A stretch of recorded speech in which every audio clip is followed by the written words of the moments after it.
Harapan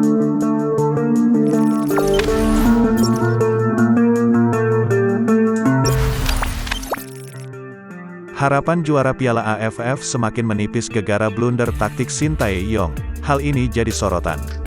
Timnas Indonesia kalah telak 0-4 dari Thailand pada leg pertama final Piala AFF 2020.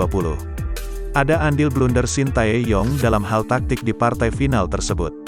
Menjadi pertanyaan tentunya, mengapa Sintayong tetap memainkan skema all-out attack pada laga tersebut? Laga final Piala AFF 2021 terbagi dalam sistem 2 leg, dan dipandang pada pertemuan pertama tidak ada salahnya Sintayong menggunakan skema parkir bus.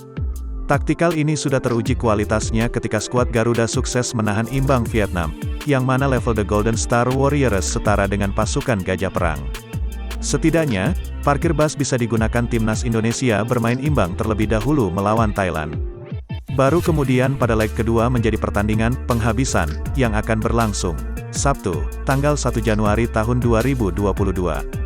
Namun faktanya justru terbalik. Sintayong memainkan skema all-out attack ketika menghadapi Chanatip Songkrasin dan kawan-kawan di leg pertama. Bahkan skema serangan balik tim besutan Alexandre Polking itu dengan mudah menghancurkan pertahanan Indonesia yang digalang Rizky Ridho dan kawan-kawan. Menjadi bumerang tersendiri atas keputusan sang juru taktik Indonesia itu. Hal ini menandakan bagaimana kurang mampunya skuad Garuda dalam mengimbangi permainan Terasil Dangdaches. Thailand tampil ugal-ugalan, terbukti dari 19 kali upaya tembakan dan 9 diantaranya on target. Pada leg kedua nanti, jalan terjal akan dilalui tim Merah Putih untuk bisa melakukan comeback. Margin 5 gol wajib diraih timnas Indonesia atas Thailand jika ingin menutup petualangan mereka di Piala AFF 2021 dengan manis.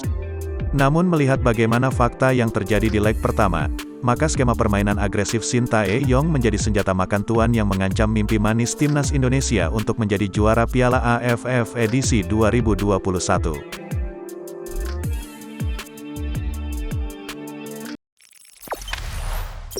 Jangan lupa subscribe, share, komen, dan like ya!